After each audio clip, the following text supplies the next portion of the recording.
Ne živi čovjek samo o kruhu, nego o svakoj riječi što izlazi iz Božjih usta.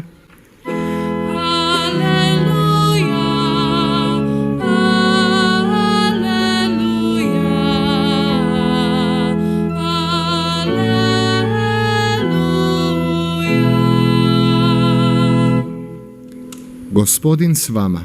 I s duhom tvojim. Čitanje Svetog Evanđelja po Mateju. Slava tebi, Gospodine.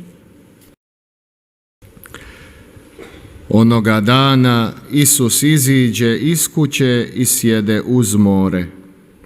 I nagrnu k njemu silan svijet, te je morao ući u lađu. Sjede, a sve ono mnoštvo stajaše na obali. Izborio im je mnogo u prispodobama. Gle, iziđe sijač sijati, i dok je sijao, nešto zrnja pade usput, dođoše ptice i pozobaše ga. Nešto opet pade na kamenito tlo, gdje nemaše dosta zemlje, i odmah izniknu, jer nemaše duboke zemlje. A kad sunce ogranu izgorje, jer nemaše korijena, osuši se. Nešto napokon pade na dobru zemlju i davaše plod, jedno 100-struk, drugo 60-struk, treće 30-struk. Tko ima uši, neka čuje. Riječ Gospodnja. Slava tebi, Kriste.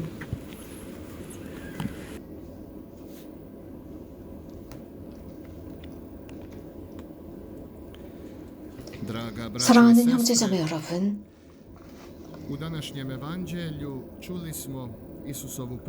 오늘 복음에서 씨 뿌리는 사람의 비유를 들었습니다.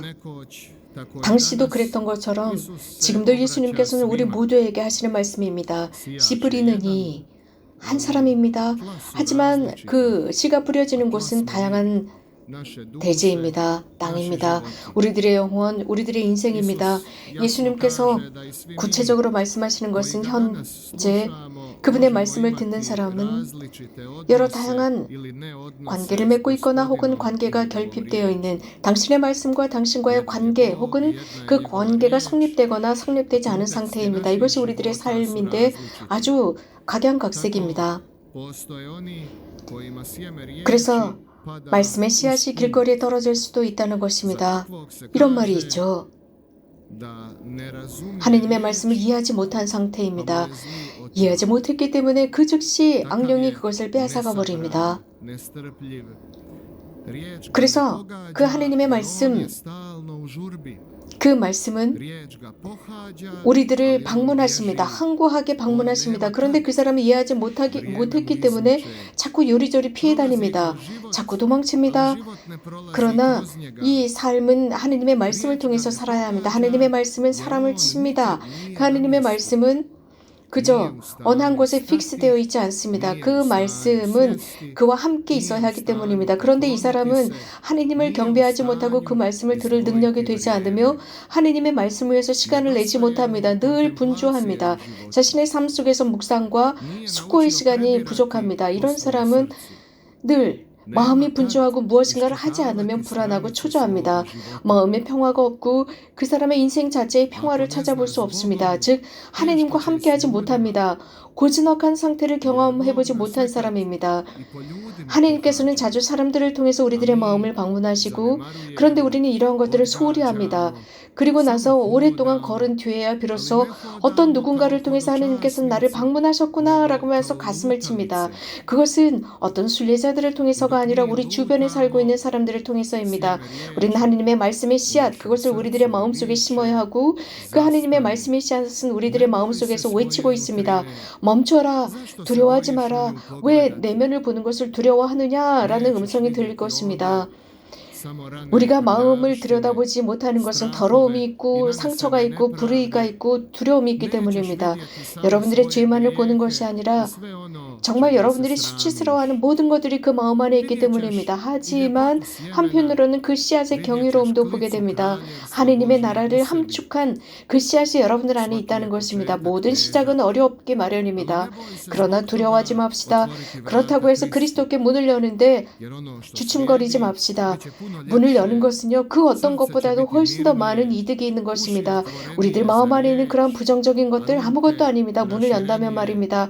우리들의 마음은 이 문을 열어야 할 필요가 있습니다. 그렇게 할 때 우리도 다른 사람들에게 씨앗을 나누어 줄 수 있습니다.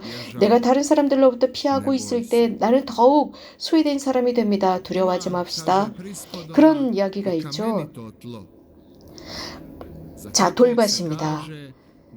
그 돌밭은 기쁘게 씨앗을 받아들입니다. 하지만 그 돌밭은 흙이 별로 없습니다. 씨앗이 그 속에 뿌려지지만 아주 기쁘게, 아주 잽싸게, 순식간적으로 이 새싹이 돋지만 금방 죽어버립니다. 이런 식으로 우리는 아주 기쁘게 갑자기 기뻐하면서 감정적으로만 그 말씀을 받아들입니다. 그리고 나서는 얼마 지나지 않아서 그 기쁨과 열정이 사라져버립니다. 즉, 한 일주일 정도 열정적으로 삽니다. 기쁘고 아주 활발하게 삽니다. 그리고 10년 정도는 모르는 척하고 사는 것이죠. 이것이 바로 돌 같은 밭입니다. 그런 곳에 씨앗이 떨어지는 것입니다. 그래서 우리들은 자주 우리가 씨앗을 받아들였자 우리가 기쁘고 열정적으로 산다라고 남들에게 보여주고 싶어 합니다. 자랑하고 싶어 합니다.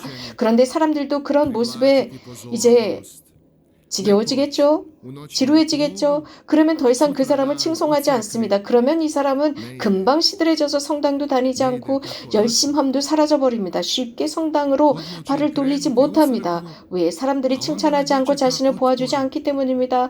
더 이상 자랑할 게 없기 때문입니다. 이런 식으로 행동하는 사람들은 돌밭의 씨를 받아들인 것과 같습니다.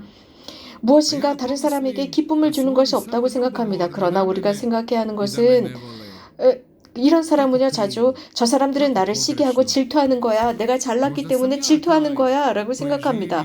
그러면서 그런 사람들을 미워합니다. 자신이 돌밭이라는 것을 이해하지 못하는 것입니다. 어려운 순간, 그 순간 내 인내하지 못하고 그저 영광, 명예만 찾았습니다.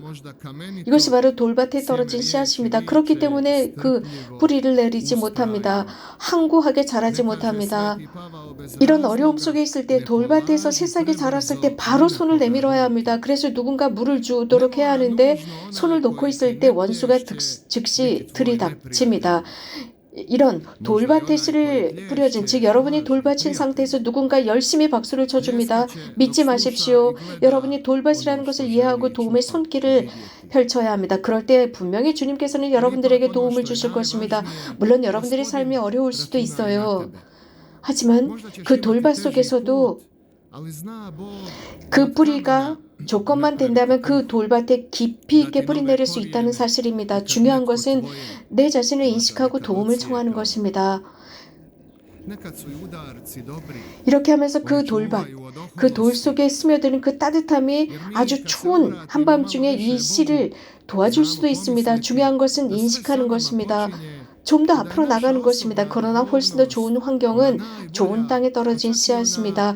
돌밭이라고 하는 거 우리들의 교만입니다. 정말 내가 씨를 받아들였다고 해서 함부로 우월감을 드러내고 다른 사람보다 나은 신앙인이라고 생각하지 말아야 합니다. 내 뿌리가 어디에 있는지 보아야 합니다. 나는 조금 새싹이 튀었다고 양날개를 달고 올라가지 말고 내 뿌리는 어디쯤 뿌리 받고 있는지 보아야 합니다. 그래서 이런 말을 하죠.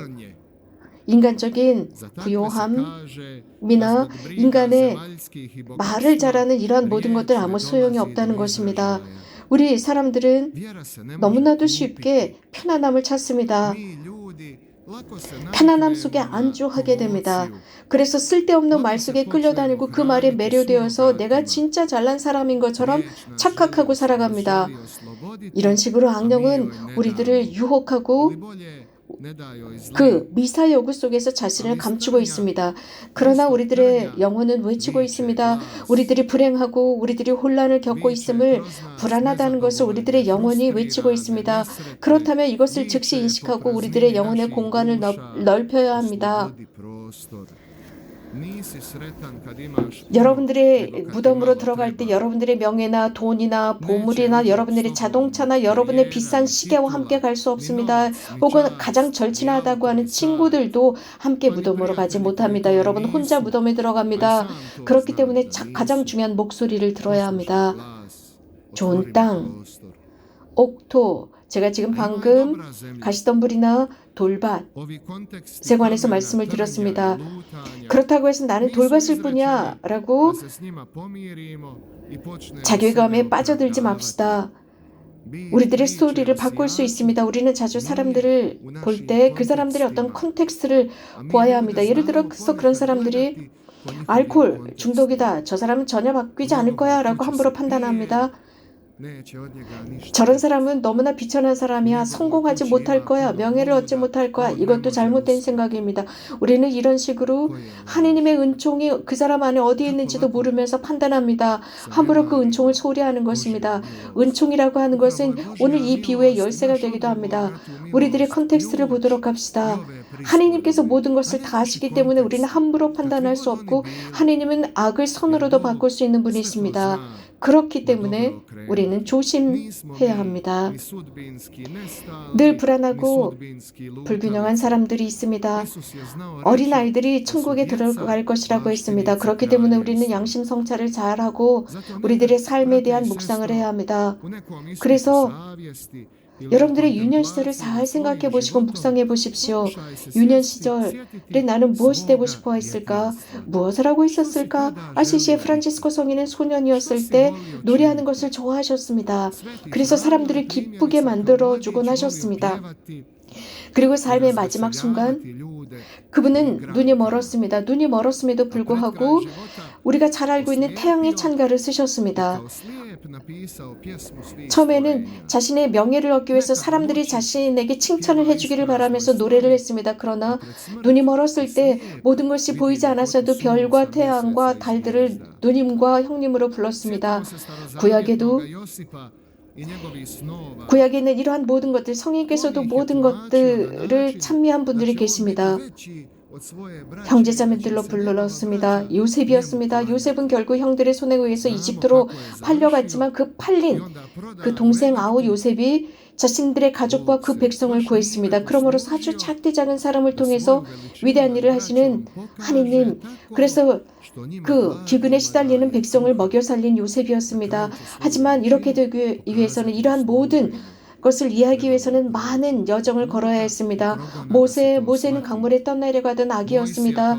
그러나 정말 하느님께서는 그 강물에 떠내려가다 여왕에게 공주에게 발견되어서 백성을 구할 수 있었습니다. 이렇게 유년 시절의 모든 스토리는 굉장히 큰 의미가 있습니다. 우리들의 유년 시절의 스토리도 잘 묵상해 봅시다.